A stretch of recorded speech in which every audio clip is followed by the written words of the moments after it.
Doctor Jagarwal, ये मुझे diabetes की रिपोर्ट जरा एक्सप्लेन कर दीजिए।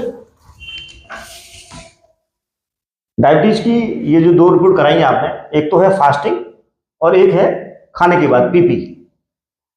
फास्टिंग में हम सुबह खाली पेट बिना कुछ खाए कराते हैं, और इसकी जो रिपोर्ट जब हम नॉर्मल कहते हैं तो ये 70 से लेके 99 या 100 तक होती है। अगर किसी की रिपोर्ट 70 से लेके के 100 तक आ रही है तो ये एकदम नॉर्मल है।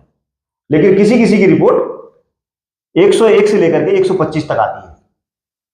101 से लेकर 125 तक आती है, तो उसको हम कहते हैं इम्पेयर्ड फास्टिंग, यानी प्री डायबिटीज।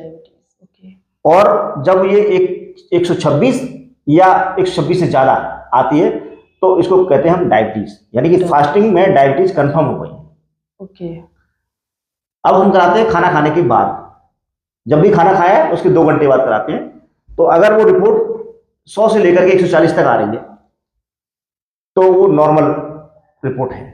लेकिन किसी किसी की 141 से लेकर के 199 तक आती है तो उसको हम कहते हैं इम्पेयर्ड पीपी या प्री डायबिटीज।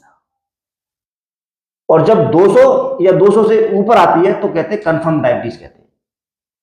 तो डायबिटीज डिक्लेयर करने के लिए फास्टिंग 126 या उससे ज्यादा होनी चाहिए, पीपी 200 या उससे ज्यादा होनी चाहिए। ये जो इम्पेयर्ड डायबिटीज है, प्री डायबिटीज है, इसको हम अपनी लाइफस्टाइल, डाइट, एक्सरसाइज या बहुत हल्की फुल्की दवा से कंट्रोल कर सकते हैं और डायबिटीज होने से रोक सकते हैं या डिले कर सकते हैं। ठीक। Okay, thank you so much sir.